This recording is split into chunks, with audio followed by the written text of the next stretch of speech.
Helldivers 2 was one of the biggest releases this year, and it had a phenomenal launch, with over 500,000 concurrent players at any given time, millions of copies sold, endless fun with your friends, constant friendly fire that definitely wasn't friendly, bug killing, robot killing, whatever you wanted to do you could do in Helldivers 2 and have fun doing it. The balance was right, the guns felt good, the stratagems felt good, everything was great. And then Sony stepped in. No! Now when the game launched, it had server issues, people couldn't get into the game, and then there was the whole PSN debacle. Now initially this was not required when the game launched to help people get into the game easier due to all the server issues, the massive amounts of players coming into the game at a rate that Arrowhead and Sony did not expect. But when the game leveled out, guess what? Sony didn't forget that you haven't linked your PSN account, so they made it a requirement for Helldivers 2.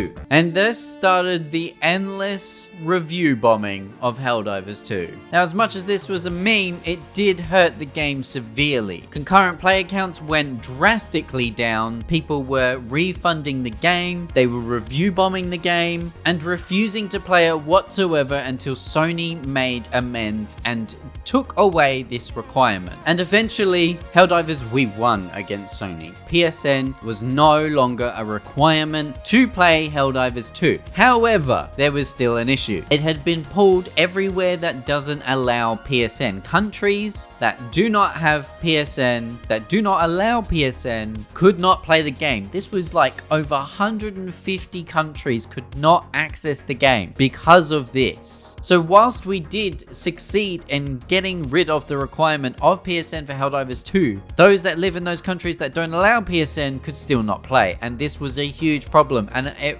didn't stop the review bombing. A lot of people still to this day have not taken down their negative reviews because of this issue, and we went from 500 concurrent players for Helldivers 2 down to 40. That is a huge drop off. Now games are meant to have a drop off like this. It's inevitable. It's very rare that a game can keep up this kind of level of player base. So we were always expecting Helldivers 2 to bring down that concurrent player base level, but this was a huge drop off, and it hasn't really come back since. Right now on Steam, 30,000 people are playing Helldivers 2, with a 24-hour peak of nearly 34,000.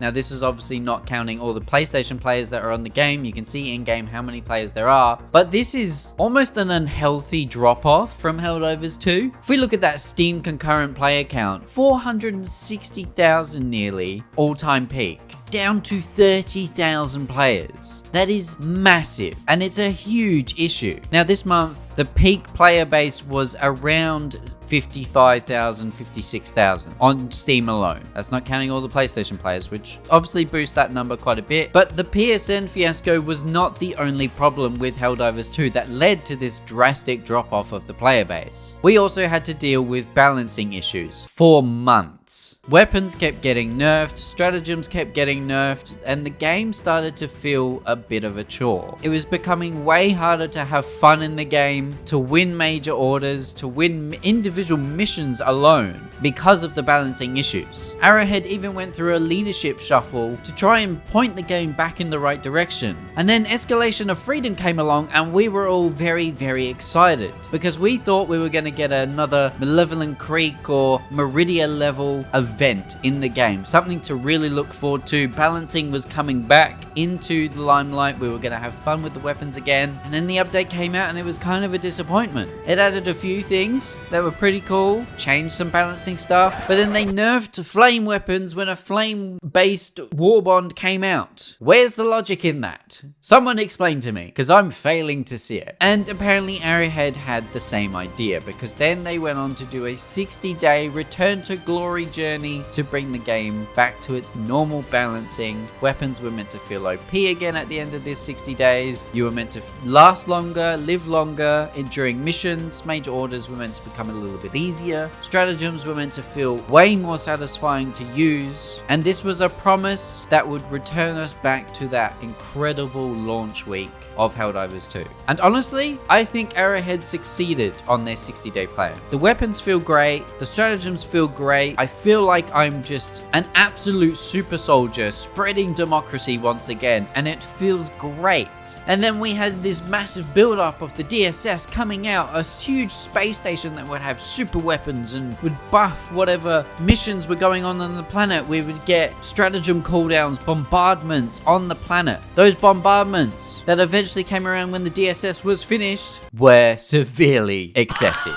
And this led to even more disappointment. Players were getting really dissatisfied with what was going on at Arrowhead. It felt like we would take one step forward, 2 steps back. Now, they did add in temporary little things to help us with the excessive bombardment of the DSS, and I'd like to think now it's in a pretty good place. But it's still not exactly what everyone wanted from the DSS. People wanted a bit more of a clan base where we could interact with other players and actually go on board the DSS itself. We cannot do that. We can see it in orbit, and it's a menu on the galactic map. But honestly, even with this lower player base, even with the balancing issues, the PSN fiasco, the disappointment of a couple of updates, I still believe that Helldivers 2 is still one of the greatest games to come out this year, if not the greatest. Never have I had so much fun for a huge length of time in a video game. Never have I felt the motivation, the passion to make videos on one game just like this. I have made nearly 100 videos on Helldivers 2 since it came out. I have loved every minute of Helldivers 2, even with all the issues, even with everything. The core gameplay of the game was enough to keep me going. Having friends join in, having that laugh, having that casual session, that's where the game really shines. Now, obviously some of those friends dropped off after the obsession, the hyperfixation that we had on Helldivers 2 when it came out, but there's one individual that has stuck by me throughout the whole thing, my friend David. And guys, if you have a friend like that plays